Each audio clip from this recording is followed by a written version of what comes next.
ඉතින් කොහොමද යාළුවා?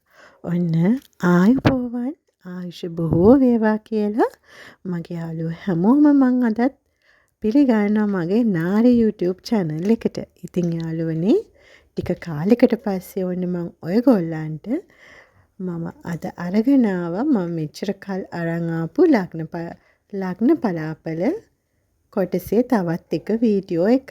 ඉතින් අපි දැන් කතා කරලා තියෙනවා මකර ලග්නය ගැන, කටක ලග්නය ගැන සහ සිංහ ලග්නය ගැන. ඉතින් යාළුවා එන්න අපි අද කතා කරමු තුලා ලග්නයෙන් ඉපදුණු ඔයාගේ ගති ලක්ෂණ, ඔයාගේ චරිත ලක්ෂණ, ඔයාගේ ආර්ථිකය, ඔයාගේ අධ්‍යාපන මට්ටම කොහොමද කියලා. එහෙනම් ඉතින් මේ වීඩියෝ එක ඉවර වෙනකම්ම රැඳී ඉන්න කියලා මං ඉතාමත් ආදරෙන් මගේ යාළුවන්ට මතක් කරනවා. ඒ වගේම අමතක කරන්න එපා යාළුවා. ඔයා තාමත් මගේ channel එක subscribe කරලා නැත්නම් මගේ channel එක subscribe කරන්න. ඉතින් ඒ වගේම තමයි මේ වගේ තවත් වීඩියෝ ඔයගොල්ලන්ට බලන්න, දැක ගන්න, ඔයාලගේ දැනුම වැඩි කරගන්න සඳහා අනිවාර්යයෙන්ම බෙල් අයිකන් එකත් ක්ලික් කරන්න අමතක කරන්න එපා. ඉතින් යාළුවා වැඩි කතා නැතුව ඉතින් අපි යමු අද ලග්නයට. අද අපේ ලග්නය තුලා. තුලා කිව්වහම තුලාගේ ලග්නයේ ඉපදුණු ඔයා අනිවාර්යයෙන්ම ඉතා ප්‍රසන්නශීලී කෙනෙක් වෙන්නට ඕනි. තුලා කියන්නේ සිකුරු අධිපති වෙච්ච ග්‍රහයෙක්. සිකුරු කියන්නේ අපේ ග්‍රහ මණ්ඩලයේ ඉන්න කුමාරිකාව. ඉතින් ඒ නිසා සිකුරු හිමි සිකුරු අධිපතිත්වයේ දරන ඔයා අනිවාර්යයෙන්ම පෙනුම අතින් නම් ඉතාමත්ම ආකර්ශනීය කෙනෙක් වෙනවා නොඅනුමානයි. ඉතින් තුලා කියලා කියන්නේ අපේ රාශි චක්‍රයේ තියෙන 7 වෙනි රාශිය. ඒ වගේම තමයි තුලාව යාළුවා තුලාව ලග්නය සංකේතවත් කරලා තියෙන තරාදියක් මගින්. ඉතින් ඒකෙන් යාළුවා පෙන්눔 කරන්නෙම තුලා ලග්නෙහිම ඔයාගේ තියෙන සමබරතාවය. ඒ වගේම තමයි තුලා ලග්නය කියලා කියන්නේ යාළුවා මම ඉස්සෙල්ලත් කිව්වනේ සිකුරු ග්‍රහය අධිපතිත්වයේ දරන ලග්නයක් කියලා. ඉතින් අන්න ඒ නිසාම ඊටමත් සීතල ගතිගුණ තියෙන, තෙත් සහිත ගතිගුණ තියෙන කෙනෙක් වෙන්නට ඕනි. ඉතින් යාළුවා අපි වීඩියෝ එක ඇතුළට ගිහිල්ලා බලමු කොහොමද මේ තුලා රාශිය ඔයාගේ චරිත ලක්ෂණ කියලා. තුලා රාශියෙන් ඉපදිච්ච ඔයා යාළුවා හරිම ශිෂ්ට සම්පන්න කෙනෙක්. ඒ වගේම තමයි මම ඉස්සෙල්ලා කිව්වා වගේම සමානාත්මතාවය, සාධාරණත්වය සහ සමබරතාවය නියෝජනය කරන කෙනෙක් තමයි තුලා ලග්නයෙන් ඉපදිච්ච ඔයා. ඒ වගේම තමයි යාළුවා ඔයා හරිම විනීතයි, ආචාර සම්පන්නයි, මානසික සමබරතාවයෙන් යුක්තයි, හරිම නිර්හංකාරයි. විශේෂයෙන්ම කියන්න ඕනේ තුලා ලග්න හිමි ඔයා යාළුවා සමගි සන්දානෙට ඉතාමත්ම නැඹුරුයි. ඒ කියන්නේ හැම වෙලෙම සමගියටම තමයි ඔයා කටයුතු කරන්නේ. ඔයා මොකක් හරි තීරණයක් ගන්න යාළුවා හොඳ නරක කියන දෙපැත්තම හොඳට සලකලා බලලා තමයි. ඉතින් ඔයා කවදාවත් අන්තගාමී තීරණ ගන්නෙ නැහැ. ඔයා හැම වෙලේම හොඳට කල්පනා කරලා දෙපැත්ත බලලා තමයි හැම දෙයක් ගැනම තීරණය කරන්නේ. අන්න ඒ හේතුව නිසාම තමයි යාළුවා ඔයාගේ ලග්නය නියෝජනය කරන්නත් තරාදිය කියන ලකුණ යොදලා තියෙන්නේ. ඒ වගේම යාළුවා ඔයා හැම වෙලෙම සාමය හා සමාදානය වෙනුවෙන් කැප වෙලා කටයුතු කරන කෙනෙක්. හදිසියෙම කෝපාවිෂ්ඨ වුණත් ඔයා වහාම නිවෙනවා. ඔයා ඉක්මන් ක්ෂණික කෝපය ආවත් හරි ඉක්මනට ඔයා ඒ ක්ෂණික කෝපය පාලනය කරලා යථා තත්ත්වයට පත්වෙන කෙනෙක්. ඒ වගේම තමයි යාළුවා ඔයාගේ කල්පනා ශක්තිය ඉතාමත් යහපත් තත්ත්වයේ තමයි තියෙන්නේ. ඒ වගේම යමක් ඉබේ වටහාගන්නේ ඥාන ශක්තිය ඔයාට තියෙනවා යාළුවා. ඒක ඔයාට උපතින්ම දායාදයක් විදිහට ලැබිලා තියෙනවා. ඒ වගේම දීප්තිමත් බුද්ධියක්, විනීත සහ ප්‍රසන්න ගති පැවතුම් වලින් ඔයා යුක්තයි යාළුවා. ඒ වගේම මෙන්න මේක නම් හරිම වැදගත් යාළුවා. ඔයා දුර දක්නා නුවණ ඇති ඉතා වැදගත් කෙනෙක්. ඉතින් ඒක හැමෝටම නෑනේ යාළුවා. ඉතින් තුලා ලග්නෙන් උපන් ඔයා වැඩියෙන්ම ගැලපෙන්න යන්නේ ඒ ලක්ෂණය නිසා උපදේශකයෙක් වශයෙන් ක්‍රියා කරන්න, දේශපාලනිකයෙක් වශයෙන් ක්‍රියා කරන්න සහ ව්‍යාපාරික කටයුතු කරන්න යාළුවා. ඒ වගේම තමයි යාළුවෝ ඔයා කිසිසේත්ම උණුසුම් වාද විවාද වලට පොඩ්ඩක්වත් කැමති නැහැ. ඔයා ඒ වගේ තැනක ඉන්නවත් කැමති නැහැ. ඒ වගේම ඔයා ඒ වගේ අර්බුදකාරී අවස්ථාවකදී දෙපැත්ත සමාදාන කරන්න සාම දූතයෙක් විදිහට කටයුතු කරන කෙනෙක්. ඔයා කවදාවත් ප්‍රශ්නයකදී ඒක අවුලවන කෙනෙක් නෙවෙයි. යම් ප්‍රශ්නයක් තියෙනවා නම් දුරදිග බලලා හොඳට කල්පනා කරලා තීරණ අරගෙන ඒක සාමකාමීව විසඳා ගන්න මැදිහත් කරන කෙනෙක් තමයි යාළුවා තුලා ලග්න හිමි ඔයා. ඒ වගේම තව දෙයක් කියන්න ඕනි යාළුවා. ඔයා භෞතික පැත්තට වැඩිය ආධ්‍යාත්මික පැත්තට තමයි නඹුරු වෙන්න කැමැත්තක් දක්වන්නේ. ඉතින් ඔයා මිනිස් ගුණදහම් ගොඩාක් අගය කරන කෙනෙක්. ඉතින් ඒ වගේම තුලා කියන්නේ අපේ විශ්ව කේන්ද්‍රයේ 7 වෙනි භාවය. 7 වෙනි භාවයෙන් යාළුවා නිවේදනය කරන්නේ අපේ විවාහය. ඉතින් අන්න ඒ හේතුව නිසාම තුලා ලග්න හිමි ජන්මීන් විවාහය ගැන වැඩි කැමැත්තක් දක්වනවා. ප්‍රේම සම්බන්ධතා ගැන වැඩි කැමැත්තක් දක්වනවා. ඒ වගේ මේගොල්ලන් හරි ඉක්මනට විවාහ වෙන්නත් කටයුතු කරනවා. 2024 විතර වෙද්දී ඇත්තටම තුලා ලග්න හිමියන් බොහෝ දුරට තමන්ගේ විවාහය සිද්ධ කර ගන්නවා. ඒකට හේතුව තමයි ඔයා විශ්ව කේන්ද්‍රයේ 7 වෙනි ස්ථානයේ තමයි තුලාවට තියෙන්නේ. තුලාවට අධිපති සිකුරු, විවාහයට අධිපති සිකුරු. අන්න ඒක තමයි ප්‍රධානම හේතුව. ඉතින් ඔයාගේ ජීවිතේ මැද භාගයේදී පොඩි ගැටලු වලට ඔයාට මුහුණ දෙන්න සිද්ධ වුණත් යාළුවා, ඔයාගේ ජීවිතේ යාළුවා අග භාගයේ ඔයා නැවතත් ජයග්‍රාහීව ඉතාමත් ශක්ති සම්පන්න ඔයාගේ ජීවිතය අරගෙන යනවා. ඔන්න ඔවා තමයි යාළුවා තුලා ලග්න හිමි ඔයාගේ චරිත ලක්ෂණ විදිහට අපිට කතා කරන්න තියෙන්නේ. ඉතින් යාළුවා අපි තවදුරටත් කතා කරමු තුලා ලග්නෙන් උපන් ඔයාගේ සෞඛ්‍ය හා රෝගාබාධ කොහොමද කියලා. තුලා ලග්නෙන් ඉපදිච්ච ඔයාගේ යාළුවා සෞඛ්‍ය කියන්නේ සාමාන්‍ය හොඳ තත්ත්වයක තියෙන. ඔයාට ලෙඩක් දුකක් එහෙම හැදෙන්නේ හුඟක් අඩුවෙන්. ඔයා බෙහෙත් පෙත්තක් එහෙම බොන්නේ ගොඩක් අඩුවෙන්. ඉතින් යාළුවා ඔයාට වසංගත රෝගවලට එහෙම ඔරොත්තු දීමේ ශක්තිය නම් ටිකක් දුර්වලයි. ඒ නිසා ඒ වගේ අවස්ථාවලදී යාළුවා ඔයා ටිකක් පරිස්සම් වෙන්නට ඕනි. ඒ වගේම යාළුවා ඔයාට වකුගඩු තුනටිය වකුගඩුවේ සිට මුත්‍රාශය දක්වා රුධිර දාවන නහරවල ස්ත්‍රීන්ගේ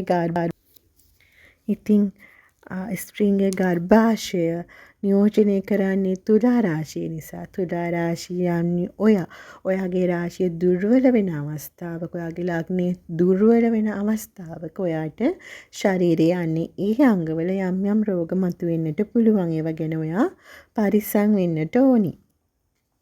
ඒ වගේම තමයි විවිධාකාර සමේ රෝග, දියවැඩියාව, වකුගඩු ඉදුමීම, ලේ දූෂණය වීම, කියන්නේ ලේ නරක් වෙනවා කියන්නේ අපි. අන්න ඒ විදිහට ලේ නරක් වීම, මුත්‍රාශයේ ගල් හිරවීම, ඒ වගේම තමයි බහුභාර්යා සේවනය නිසා හැදෙන රෝගාබාධ, කොන්දේ කැක්කුම, මුත්‍රා අඩස්සිය, වාත රක්තය, යටිපතේ වේදනා ආදී දේවල් යාළුවා තුලා ලග්න හිමි ඔයාට ඇති වෙන්න පුළුවන්.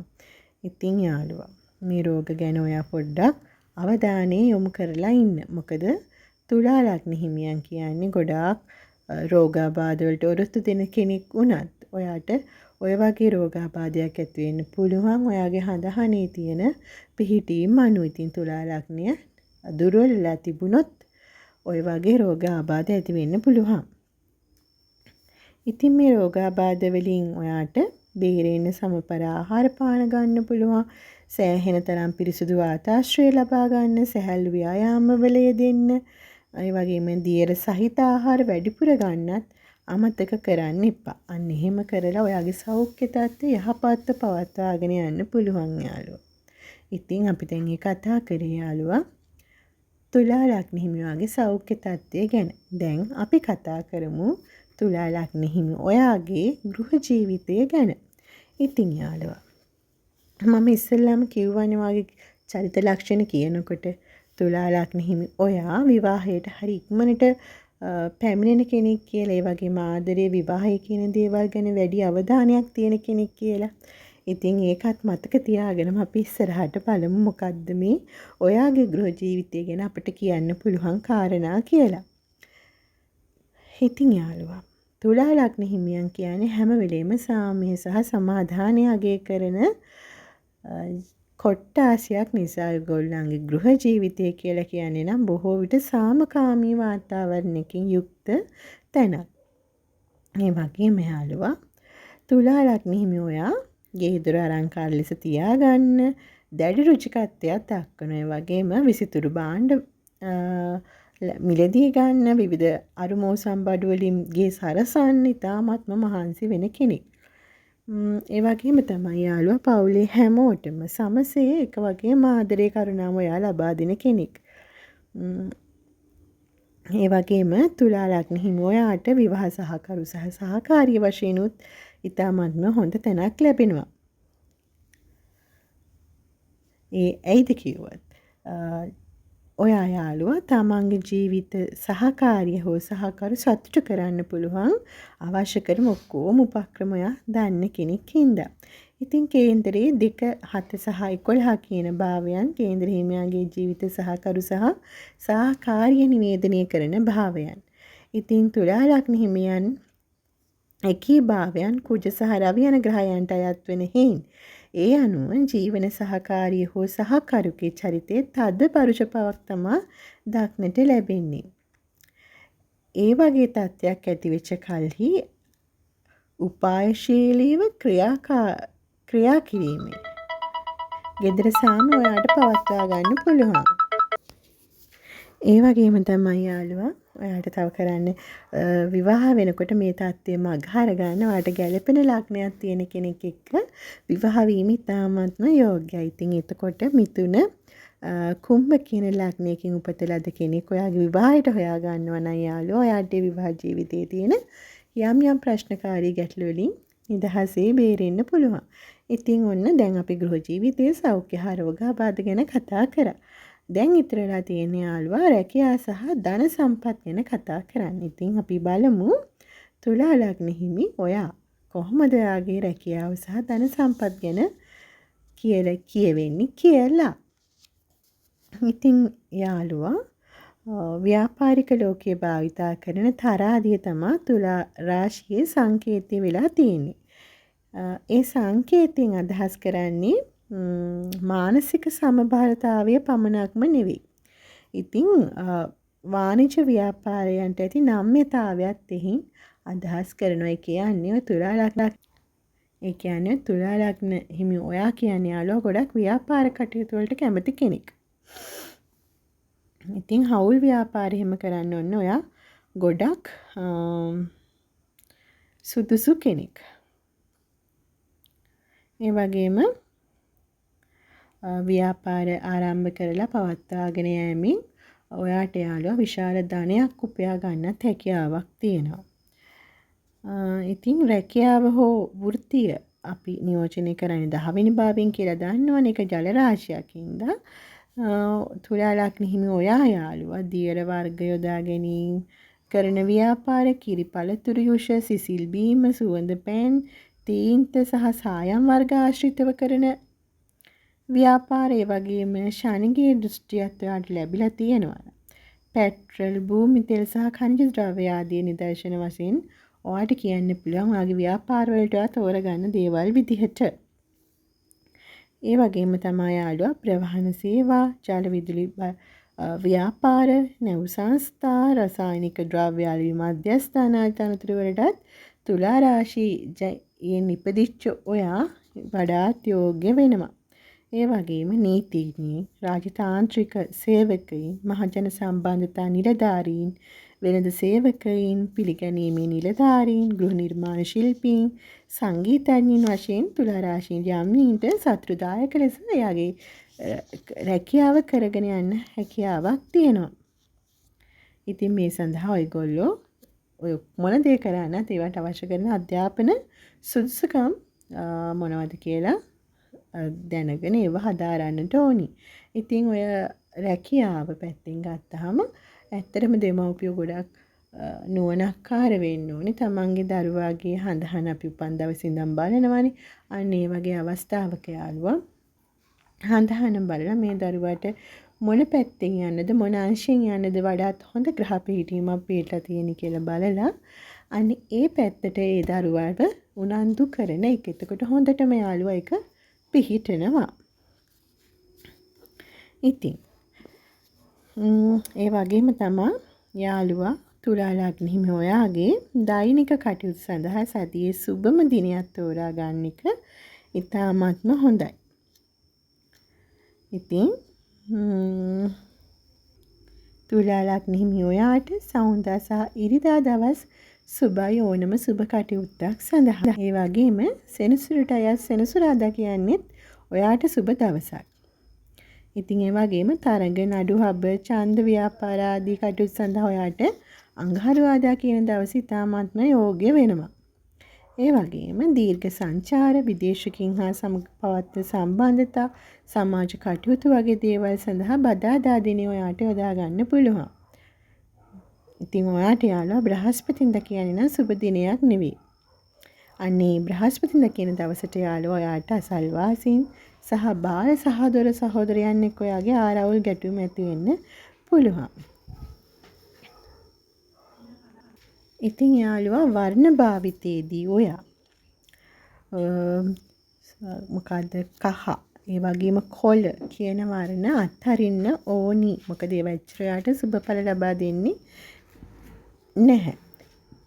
සුදු, රතු, තැඹිලි කියන වර්ණ ඇඳුම් පැළඳුම් ඔයාට ඉතාමත්ම සුබයි. ඉතින් ගේ දොර සැරසිලි ආදීටත් ඔන්න ඔය කියන වර්ණ යොදා ගන්නවා නම් ඉතාමත්ම සුබයි. ඒ වගේම ඔට්ටු ඇලීමට රේසුදු ආදී යෙදෙනවා නම් යාළුවා ඔයා නිල වර්ණය භාවිතා කිරීම කරන්න එපා. තුලා ලග්න හිමියන්ට නිල් වර්ණය එතරම්ම මේ හොඳ වර්ණයක් නෙවෙයි. අර පරාජය තමයි ගෙනල්ලා දෙන්නේ.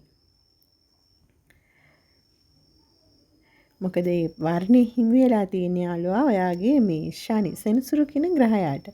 එතකොට ඔයාගේ ප්‍රතිවාදයට තමයි අනිවාර්යයෙන්ම දිනුම ගිහිල්ලා දෙන්නේ. නිසා මතක තියාගන්න නිල් වර්ණය ඔයා ඒ වගේ